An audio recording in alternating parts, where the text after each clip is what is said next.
Israel বিরোধী হওয়া সত্ত্বেও ৪ নভেম্বরে নিউ ইয়র্ক সিটি মেয়র নির্বাচনে ইহুদিদের একচেটিয়া সমর্থন পাচ্ছেন মুসলিম প্রার্থী জোহরান মামদানি।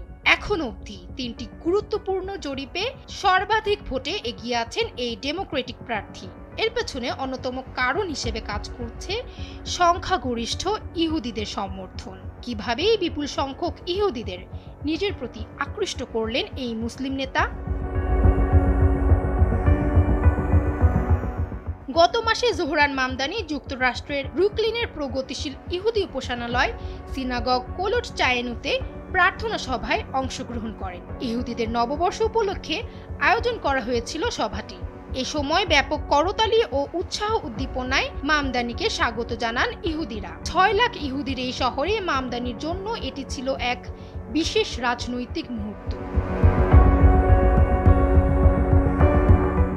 এখন পর্যন্ত প্রায় বেশ কিছু ইহুদি অনুষ্ঠানে অংশগ্রহণ করেছেন মামদানি। অন্যদিকে প্রথম থেকে ফিলিস্তিনি মানুষের অধিকার নিয়ে কাজ করে আসছেন জনপ্রিয় এই নেতা। সেই সঙ্গে ইসরায়েলকে ইহুদি রাষ্ট্র বলতেও সব সময় অস্বীকৃতি জানিয়ে আসছিলেন তিনি।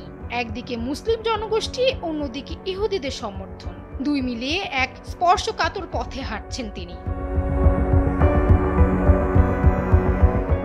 Band the Ark, Jewish voice for peace action এবং Jewish for racial and economic জাস্টিসের মতো প্রগতিশীল ইহুদি সংগঠনের সমর্থন বরাবরই পেয়ে আসছেন মামদানি। তবে কিছু উগ্র ডানপন্থী রাজনৈতিক কর্মী, কংগ্রেসের ইহুদি ডেমোক্রেট ও জায়নবাদী অধিকার গোষ্ঠীগুলোর সমালোচনার মুখে রয়েছেন তিনি।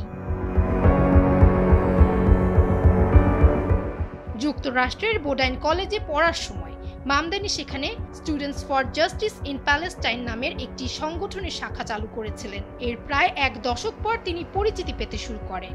দীর্ঘদিনের নির্ভীক ও প্রকাশ্য ফিলিস্তিনিপন্থী অবস্থান তার রাজনীতির অন্যতম চালিকা শক্তি হয়ে ওঠে। একই সঙ্গে তা বিরোধীদের কাছে সমালোচনার কেন্দ্রবিন্দুও হয়ে দাঁড়ায়।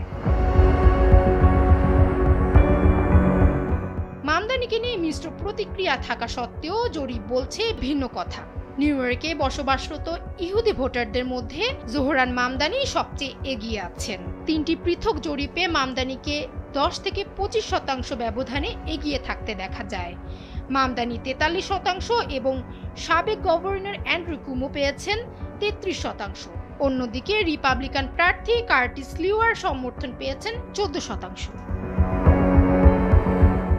ফামিহা সুহরাওয়ার্দী, সময়ের আলো।